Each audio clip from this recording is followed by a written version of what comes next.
That's always been my biggest love for MMA, because eventually down the road, I would like to have like a couple amateur fights just to get that experience for what my interests are.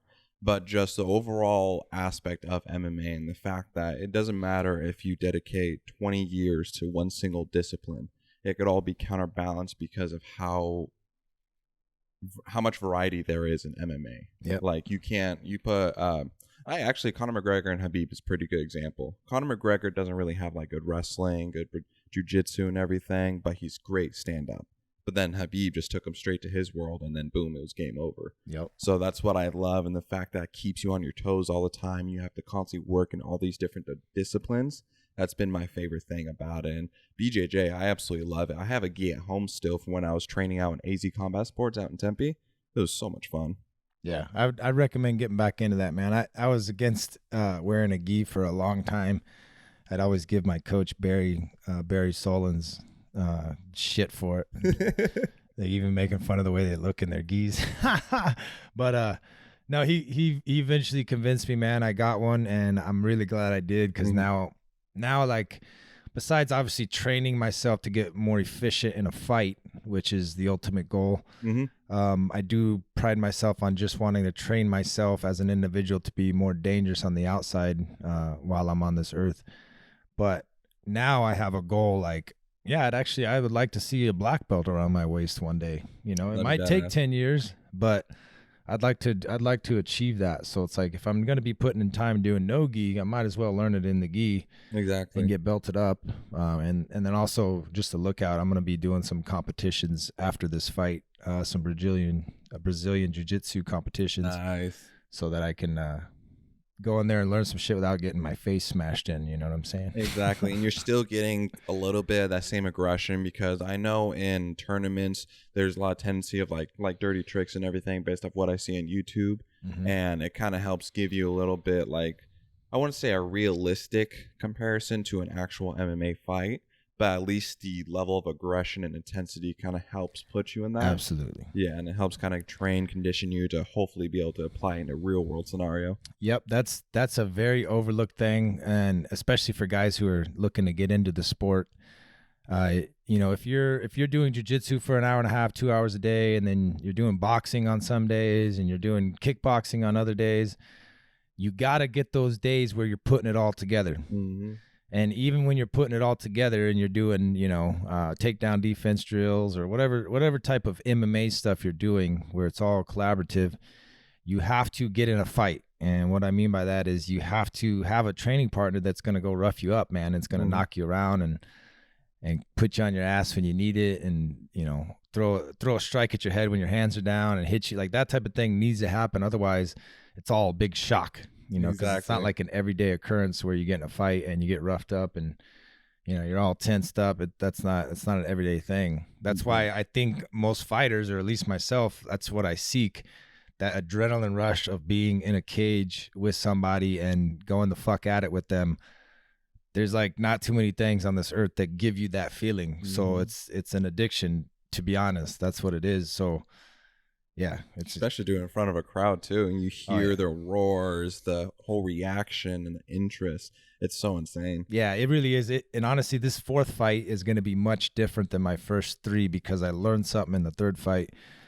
And that's just a little bit more patience. I think by the time it dawned on me in the third round, I was a little bit tired and exhausted. So, you know, my form was very, very kind of sloppy towards the end. But either way, you know, having to go through 3 rounds, I learned, like, okay, the fourth fight, I'm going to fight the way I want to fight. I'm not going to go out there and just dump a bunch of adrenaline and fucking get in a fury and then see who comes out on top. Like, I'm gonna methodically fight him. Like, I'm gonna actually break him down, you know? Yeah, and this is definitely gonna be an interesting one too, because Matt Stanger, he fought like middleweight, and he's also fought a heavyweight as well. So I think this may be his debut at light heavyweight as well. Yeah, so I think you're correct. Yeah, so I'm very interested, because I'm kind of anticipating it's either gonna go one of two ways. Maybe be like a little like surge or rush at the beginning, but like how you were saying, it's going to be more methodical, more calculated, more technique and everything.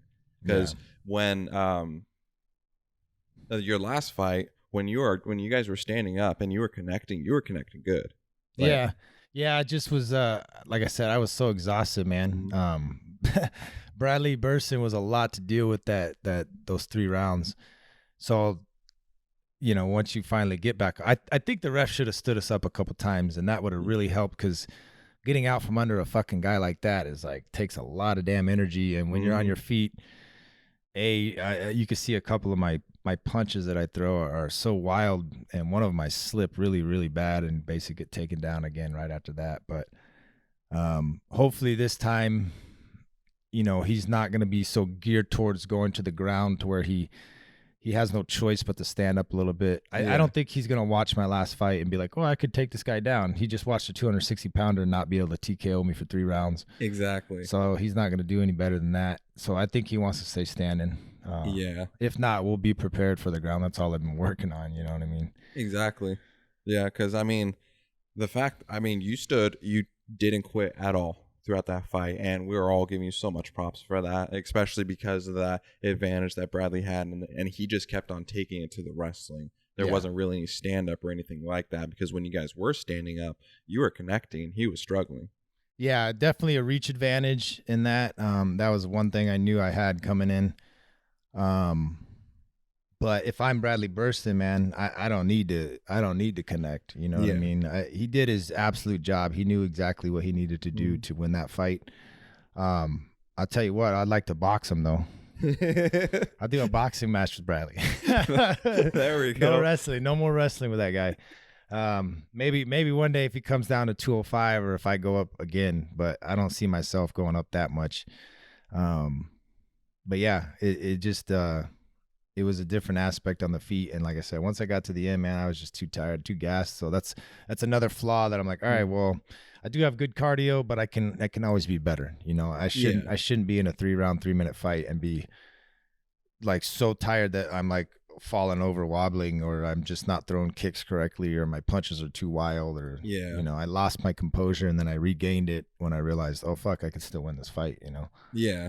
So I kind of waited a little too long, I feel like. So that's why that fight was the best one, man. I had 9 minutes in the cage. That's 5 times as much time in a cage as my other two fights combined. So that gives you a lot more experience to learn off of. a lot of experience. And then, like you said, I don't know how tough I am until I go through those things. And I've been through a lot of mentally challenging things through my life, especially in the Marine Corps. But this is different, like you're volunteering for this type of shit. So it's just different to see it go through something like that and work out to where, you didn't quit or whatever. So that is important to me also. Yeah.